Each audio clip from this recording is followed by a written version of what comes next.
Saudações, eu sou o William Moraes e este é mais um relato de lucidez extracorpórea, mas eu tenho feito muitos relatos recentes, focado neles, né? Já que os anteriores aconteceram bem antes, então não faria tanta diferença assim eu relatá-los depois. Porém, eu acho que é interessante eu voltar neste aqui, neste momento, porque vai me permitir falar de um aspecto da vida extracorpórea que é positiva e eu acho que é pouco abordado. Há uma certa valorização do siga em frente, não fique nas camadas intermediárias, sendo que não é só ruim ficar nessas camadas intermediárias. E eu vou falar sobre isso na conclusão, só dando aqui um spoiler do que eu quero abordar neste vídeo aqui, até porque o início vai parecer um tanto aflito, mas eu chego num ponto interessante.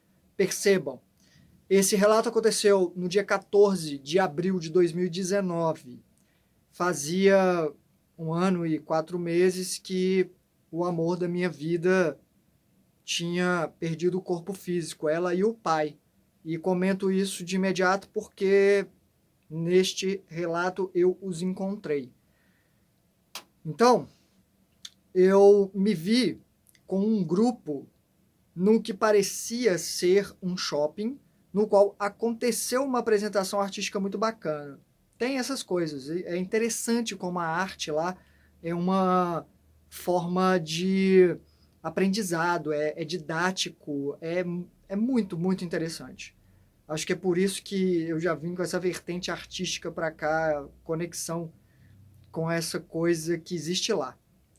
Mas a ideia era voltarmos para casa, todo mundo. Eu estava com um grupo.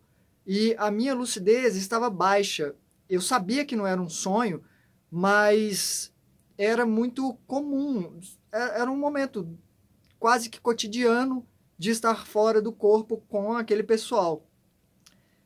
Acaba que depois de um tempo, com muita coisa acontecendo sempre, não é assim, ah, nossa, extraordinário, estou fora do corpo. É só mais um, ah, estou fora do corpo, beleza, bacana. E há variações de lucidez, né? Eu estava com essa de, ok, estou fora do corpo, mas seguindo ali com o pessoal. Só que eu me afastei deles da saída do lugar, na saída do lugar, e nos dividimos. E eu entrei num lugar, por curiosidade, explorar, e me arrependi. Era uma repartição que parecia um labirinto. Além de achar a saída, eu tinha que passar por chacais sem que fosse atacado. Eles me olhavam e parecia que se eu sentisse medo, eles atacariam. Essa repartição é como se fosse escritórios. Sabe aqueles de filmes norte-americanos que tem muitas divisórias assim? Então tinham salas com aquelas divisórias e as divisórias faziam parecer labirintos. E tinham chacais em cima de mesas, coisas assim. E eu passava por essas salas com certo receio. Mas era um por sala. Eu passava por uma sala e puxava uma porta de correr e estava na sala seguinte. Era uma porta também de divisória, assim. E ficava tranquilo em relação ao que passou. Mas tinha o próximo. E assim foi por umas 4 salas, sendo que na penúltima, na verdade penúltima porque depois tem mais 3, na verdade. Então nessa antepenúltima, tinha um que percebeu um desses chacais. Na verdade eu tive medo de ter medo, me deu uma insegurança maior, e eu acho que ele percebeu e ele se levantou e veio na minha direção. E fiquei naquela sensação de, se eu correr, o medo vai aumentar. E eu fui do jeito que deu para chegar na porta. E a porta que eu puxei, ela era curta. Ela não fecharia a porta. Ou seja, eu puxava, ficava uma fresta do lado de cá. Se eu voltava, ficava do lado de lá. Então deixei mais ou menos no meio termo e falei, tomara que seja o suficiente. Depois disso, eu comecei a ver pessoas trabalhando ali. naquelas repartições. E eu me senti um pouco claustrofóbico. Primeiro porque me remeteu a uma época que eu trabalhava em escritório de contabilidade e aquilo para mim era uma prisão. Eu queria achar a saída, mas eu pensei que devia manter a calma. Estava tudo bem. E eu já tinha estado ali antes, percebi. Aquela memória de reconhecer o lugar. Não era a primeira vez. Aliás, a situação inteira, com os animais também, porque não foram só chacais, vocês vão ver aqui. Então eu pensei, já fiz isso antes. Qual é o melhor caminho para sair daqui mesmo? Sabe aquela conversa que a gente tem com a gente mesmo? E eu fui me lembrando e passando de sala em sala que seriam necessárias para a saída. Nas últimas duas, haviam filhotes de cobras que me atacavam e algumas chegaram a me morder, principalmente no ombro. E elas eram pequenas, eu as segurava e puxava as coitadinhas, porque elas tinham mais ou menos uns 30 centímetros. E quando eu fazia isso, porque elas não me soltavam, eu arrebentava as bichinhas e aquilo me doía, porque eu não queria machucar. Bichinho, para mim, animais e muitos seres que drenam energia já se transformaram em, no geral, cobrinhas, filhotes. Algumas já transformaram em bichinhos, cachorrinhos, fofinhos e tal, mas no geral, cobrinhas, porque já é o suficiente para me derreter e mesmo assim elas ainda terem poder de atacar.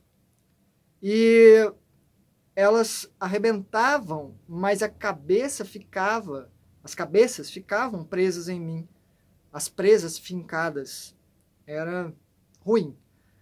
Na sala seguinte, eu me desvencilhei dessas, tirando, né, o que deu.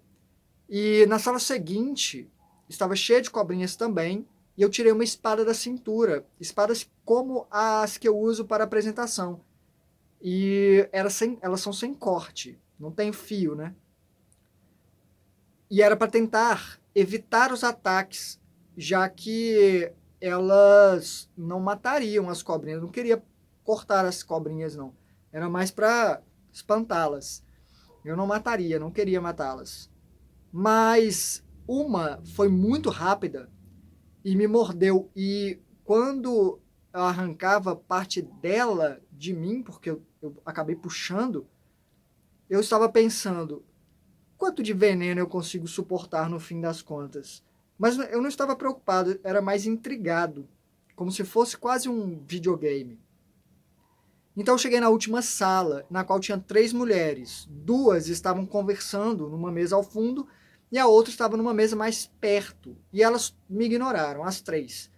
Então, eu subi numa mesa, a mesa próxima de onde estava a mulher sozinha. E eu tirei o chapéu dela, que fingia não me ver. Então, como todo mundo estava me ignorando, por um tempo elas me ignoraram, como se estivessem vivendo ali uma cena teatral ou de cotidiano. E aí, já que me ignoravam, eu subi na mesa. Me ignoraram, eu peguei o chapéu dessa moça e coloquei na minha cabeça. Era um chapéu de aba larga e que dobrava, você podia dobrar assim. A mulher riu, como se eu estivesse quebrando uma cena e as outras mulheres do fundo também. E eu disse, brincando, que foi? Eu gostei do chapéu. E vi que elas eram amigáveis, as mulheres. Mas eu devolvi o chapéu, não interagi muito mais com elas, porque eu sabia que tinha uma porta. Me lembrei, por memória do lugar, que tinha uma porta que era a saída, e eu saí. Vi uma mulher que era, em teoria, a líder do grupo com o qual eu estava antes em excursão, e outro cara veio perguntar para ela por que todo mundo tinha dispersado. E ela falou que agora cada um voltava por si só. E ela se referia ao corpo. Escutando isso, eu nada disse. Eu desci uma rua também conhecida de lá. Eu conhecia a cidade. Foi aí que eu pensei, enquanto eu descia uma rua. Espera, eu estou fora do corpo. Mesmo. A lucidez aumentou muito, ficou muito amplificada. Deixou de ser aquela coisa de cotidiano, de quase normal, né? E falei, não, espera, isso é extraordinário, sim. Reforcei isso para mim, né? E eu pensei, eu posso fazer o que eu quiser, para que voltar? andando, eu vou voltar voando, pois eu gosto da sensação de voar. E vou voltar. Geralmente a gente acorda com isso, né? Mas eu falei, vou gastar. Vai desse jeito porque voar é bom. E assim eu fiz. E subi voando. Até vi muito da cidade. Só que eu aumentei muito a velocidade. E aqui em Belo Horizonte ainda temos questões de terem morros. Então eu fiquei mais alto ainda porque a rua para a qual eu deveria descer, ela descia, obviamente. Então quando eu subi, eu fiquei alto muito rápido. E acelerei a velocidade. E girava no ar. Eu estava fazendo estripulias, estava aproveitando a sensação mesmo. Falei, eu vou acordar em algum momento, então que seja pelo menos assim. É mais emocionante que pular de paraquedas. E a sensação quase me fez acordar. Só que eu me esforcei para permanecer ali, diminuindo a euforia da liberdade que tem. Porém, como quase acordei, eu cheguei quase a acordar mesmo. Tudo ficou escuro. E eu cheguei a achar que eu não conseguiria me manter lá e acabar voltando para o corpo. Ficou escuro porque meu corpo estava com os olhos fechados, então a conexão fez com que eu percebesse o que o corpo estava percebendo. E foi assim que eu fui me sentindo o que dava para manter fora do corpo, mesmo sentindo o corpo fora do corpo, e consegui manter a calma e voando às cegas. Eu fui descendo lentamente para diminuir essa sensação de euforia, né? Ainda sem enxergar. E foi quando eu senti um frio de proximidade com água. E eu coloquei a mão para baixo, enquanto eu voava, né? Feito um Peter Pan ali. E eu senti a água.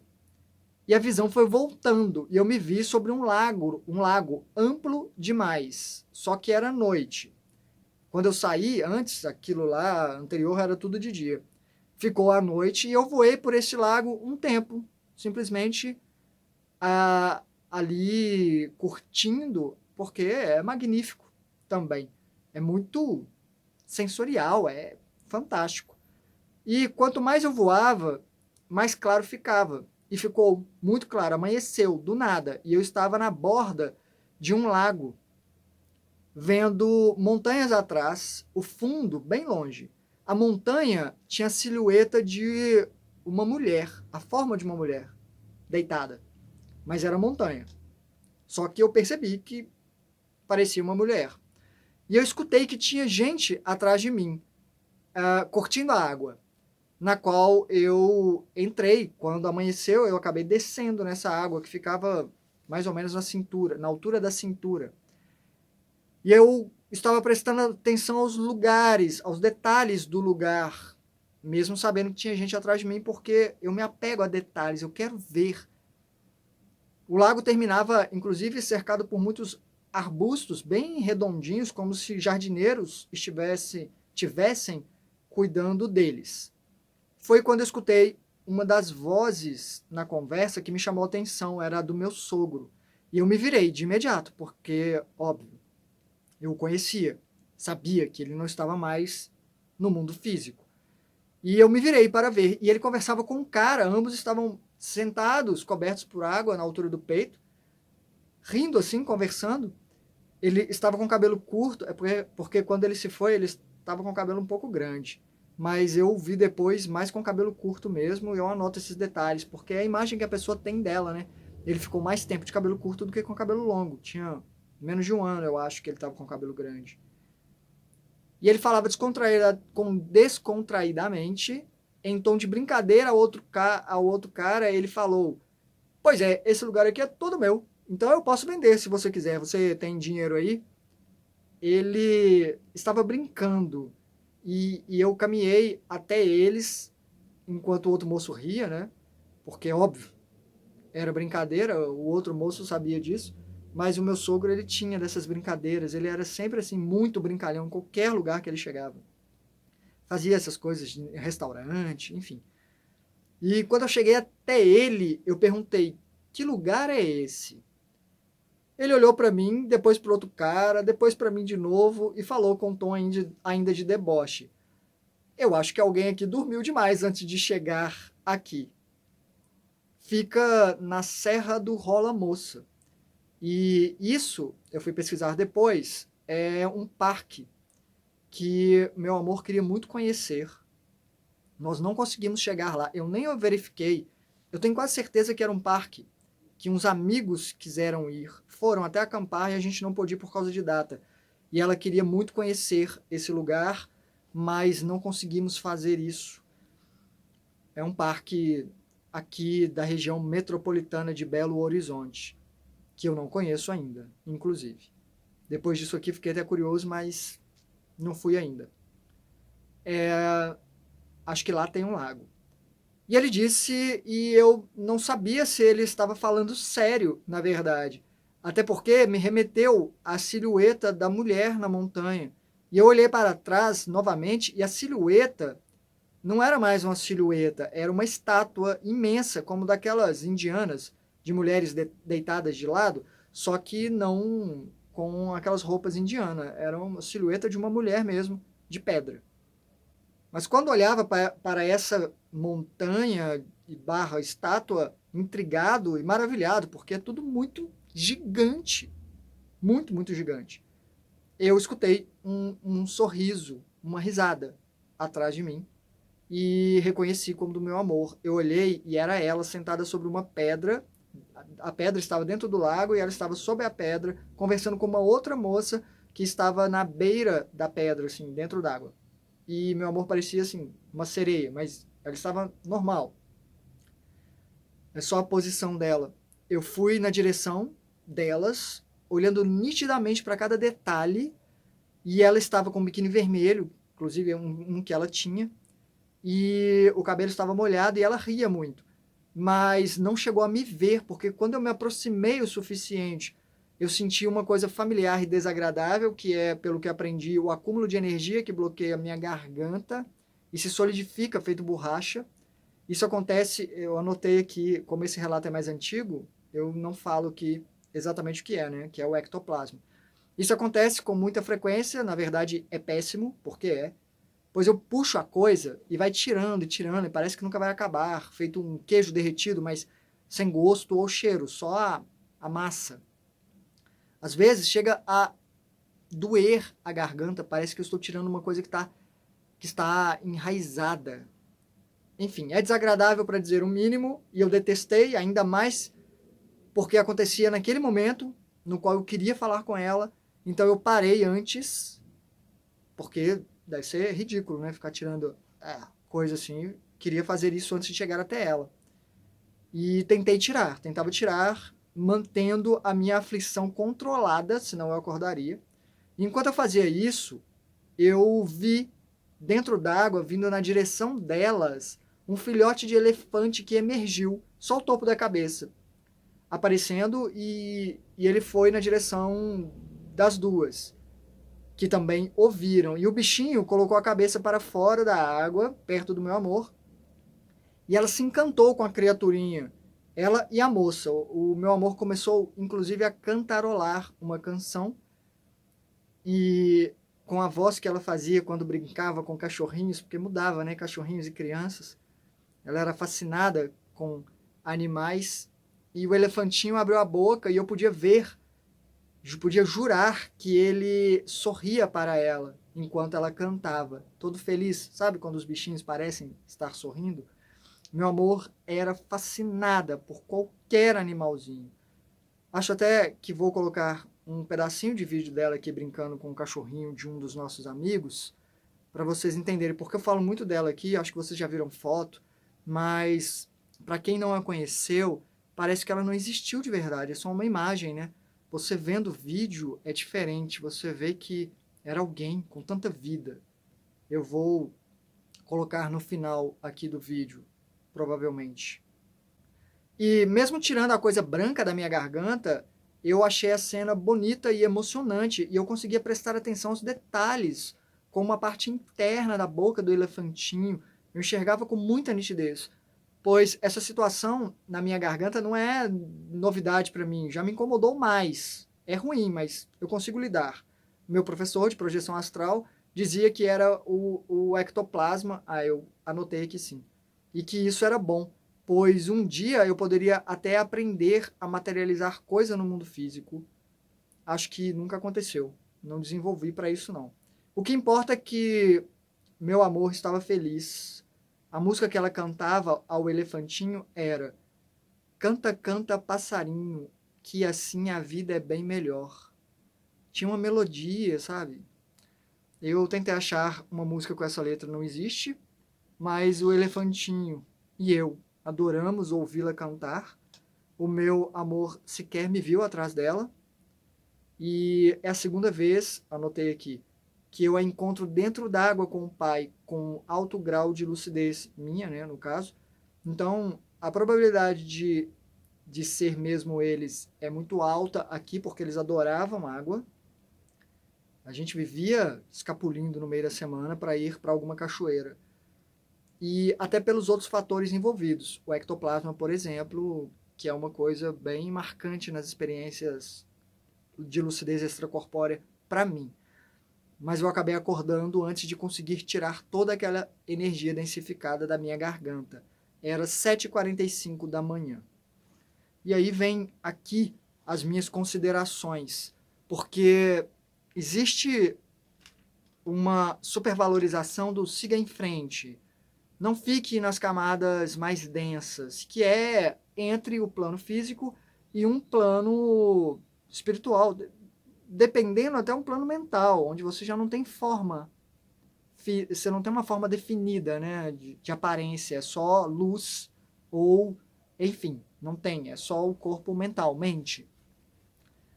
Você se funde ao todo, quase, né? Você se sente muito conectado ao todo, como tem muitos relatos de experiência de quase morte. Você enxerga em todas as direções, você, enfim, está pleno, plena. A verdade é que existem camadas e camadas. Dependendo da frequência da pessoa, ela pode vivenciar sim cenas como essa, e vale a pena até conferir o filme Um Olhar do Paraíso, Lovely Bones. Já recomendei aqui, recomendo de novo. Na época tinha na Netflix, agora acho que tem no Prime. No Prime tem. Eu vi recentemente lá a propaganda. É um filme sobre uma garota. Ela morre. Não vou mentir. Até porque o filme se chama Um Olhar do Paraíso. Ela morre logo no começo. E o filme é sobre a jornada dela lá. Recomendo muito, porque é muito condizente com todas as experiências que eu já vi. Tudo que a gente escuta de experiências de quase morte, e não é doutrinário. Eu não consegui assistir, por exemplo, um filme como Nosso Lar. Não consigo. É muito doutrinário, na minha opinião. Eu entendo que funcione para muitas pessoas. São questões pessoais, tá? Eu tenho essas questões. E esse filme, ele tem uma visão muito mais universalista, assim, muito mais livre de dogmas. Então, para mim, ele pega um aspecto muito maior. Ele não está fechado numa limitação de foco. É muito mais amplo. E lá, essa garota, ela se mantém muito próxima aqui. Tem conversas muito boas dela com outra menina que encontra com ela, que também está na mesma situação. E elas falam sobre este plano ser um intermediário entre aqui e lá e ter interferência dos dois. Mas ela está muito apegada a coisas que ela morreu muito jovem. E ela tinha até um moço por quem ela tinha uma queda, tinha família, enfim, ela tinha coisas que ela aprendia aqui, mas não eram obsessões, eram afetos. E em alguns momentos é maravilhoso. Em termos de imagem, você vai ver que tem um momento que ela está vendo esse rapaz, ele está num pequeno belvedere, que é aquelas, parece umas casinhas, né, no lago, e para ele é um lugar normal, para ela é diferente. A lua atrás é um relógio, depois vira uma flor, tem essas coisas assim. Por quê? Porque é o filtro dela. É a mente dela extrapolando a realidade na qual, mas sobrepondo, entendem? O que acontece muito em projeção astral. E ela encontra essa moça, é muito interessante, ter uma parte pesada também, que ela visita um lugar denso na casa de um homem perigoso, mas é uma cena curta. O filme é mais legal do que desesperador e a mensagem é bonita. E tem um momento em que ela só se mantém ali. E aí ela brinca com essa moça, elas brincam como crianças, sabe? Eu vou fazer de conta. Você pode plasmar o que for. Então, elas tem momento que elas estão com cachorrinhos num trenó e emocionadas, né? De emoção, de frio na barriga, de pular, aquela coisa toda. O cenário vai mudando. É aquilo ali. É um extremo retrato de situações que eu vivo fora do corpo e muitas outras pessoas também neste plano intermediário. E o meu amor e o pai dela estavam num destes. E aí você vai me dizer, mas então é permitido? Como ele se mantém ali? Eu considero que são casos e casos, depende da frequência e frequência que você está, né? Algumas você não está tão próximo assim da realidade física e por isso não chega ali dramas, né? Pesos, é mais leve e você uma trégua, são umas férias. É também parte de um sistema de adaptação, de você se perceber fora do corpo físico e entender que não é tão terrível assim, para ser bem sincero, libertador. Então é um processo dentro do processo. As pessoas perguntam, para onde você vai quando você morrer? E eu falei isso já no programa, né? Lá no Paranormal Experience mesmo, eu respondi isso. Já falei aqui algumas outras vezes. Você não vai para um lugar para ficar. É tudo tempo. Você tem que ficar o tempo que você tem que ficar. E depois você vai fazer o que tem que fazer. Provavelmente o moço que estava com meu sogro lá estava lá monitorando, ajudando ele nesse processo. E a moça que estava com meu amor estava lá por ela. E foi um lugar que eu alcancei. Porque tem isso também, tem lugares que são mais altos ainda.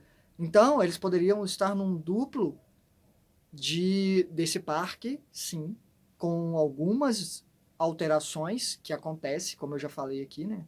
Então não é só ruim. Assistam esse filme.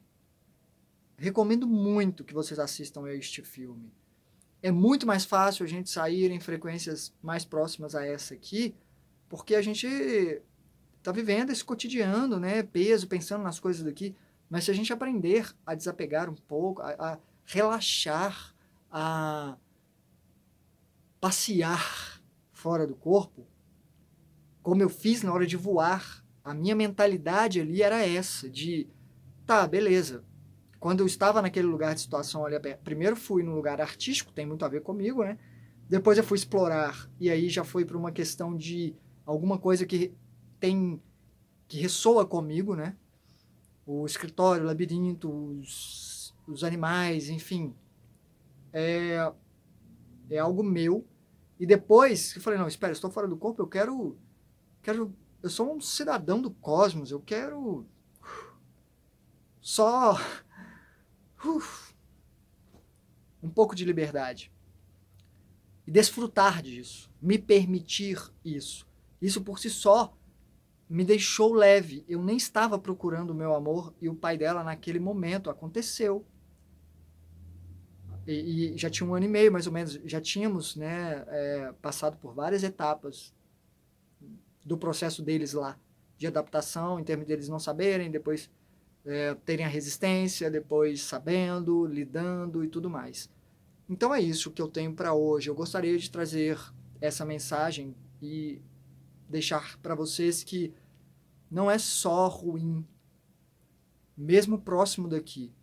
Depende muito da nossa mente e do quanto a gente aceita a condição até para explorar. Mesmo que se você se mantenha ali, não, tá, eu vou ficar aqui, que é um meio termo, eu consigo ficar de olho ali nos meus entes queridos, eu consigo aqui e ali ver como é que eles estão, como nesse filme. Essa menina mesma vai narrando ali que ela vai vendo o tempo passar, que a irmã dela, que era mais nova, se torna mais velha que ela, passa por experiências que ela não passou, porque elas eram muito novas, né? A menina mesmo nunca tinha dado um beijo.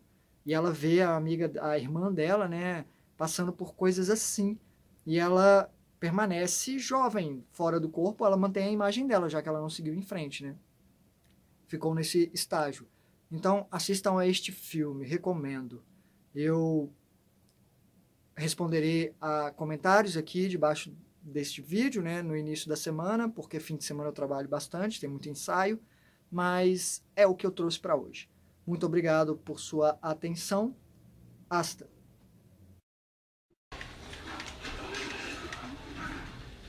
Que foi? Uai. Parou assim, de repente, cansou, só porque não veio filmar. Você vai ficar doida. O Sheldon aparecendo. Ela gostou mais da câmera. Você tá mais, cara. Não,